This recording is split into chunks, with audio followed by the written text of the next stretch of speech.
ధ్యానం కోసం స్థలాన్ని సృష్టించడం.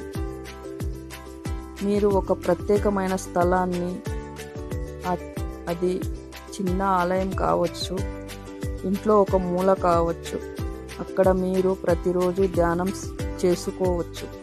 అప్పుడు ఆ మూలని మరే ఇతర పనికి ఉపయోగించవద్దు, ఎందుకంటే ప్రతి పని దాని ప్రకంపనలను సృష్టిస్తుంది.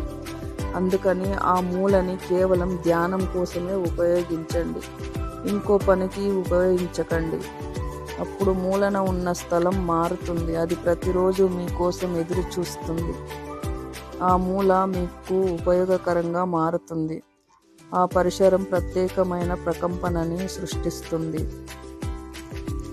ఆ ప్రత్యేక పరిసరంలో మీరు సులభంగా మరింత లోతుల్లోకి వెళ్ళగలరు. అందుకే ప్రార్థనకి, ధ్యానానికి ఒక స్థలం కోసం ఆలయాలు, చర్చిలు, మసీదులు సృష్టించబడ్డాయి.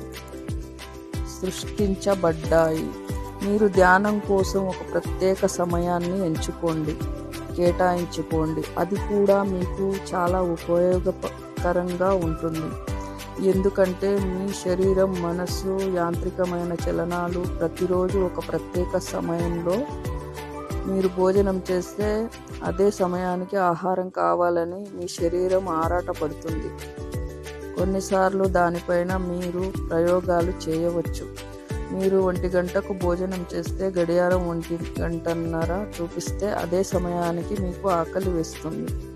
ఒకవేళ గడియారం సరి అయిన సమయం చూపించకపోయినా కూడా అప్పుడు బహుశా 1 గంట కాకుండా 12 గంటలు కావచ్చు, లేదా 11 గంటలు కావచ్చు. కానీ గడియారంలో 1 గంట అయితే ఆ సమయం సరైంది కాకపోయినా మీకు ఆకలి కలుగుతుంది. శరీరం యాంత్రిక నిర్మాణం, మనస్సు కూడా యంత్రమే. ఒక చోట ఒకే సమయంలో రోజు ధ్యానం చేస్తే మీ శరీరంలో, మనస్సు ధ్యానం పట్ల దాహం ఉత్పన్నమవుతుంది. ప్రతిరోజు ఆ ప్రత్యేక సమయంలో మీరు శరీరం, మీ మనస్సు ధ్యానానికి వెళ్ళమని మిమ్మల్ని ప్రేరేపిస్తాయి. అవి సహాయకారిగా ఉంటాయి. మీలో ఒక స్థలం సృష్టించబడి అదొక ఆకలిగా, దాహంగా మారుతుంది.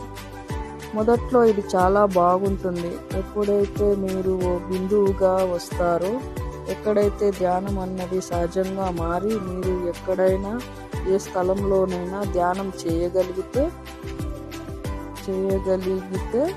అప్పుడు మీరు ధ్యాన స్థితికి చేరుకుంటారు.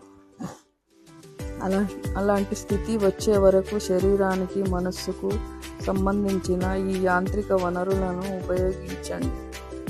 అది మీకు ఒక వాతావరణాన్ని ఇస్తుంది. మీరు దీపం ఆర్పేయండి, గదిని చీకటిగా చేయండి, ఒక ప్రత్యేకమైన పరిమళాన్ని వాడండి, అది గదిలో వ్యాపిస్తుంది. మీకంటూ ఓ ప్రత్యేకమైన వస్త్రాన్ని వాడండి.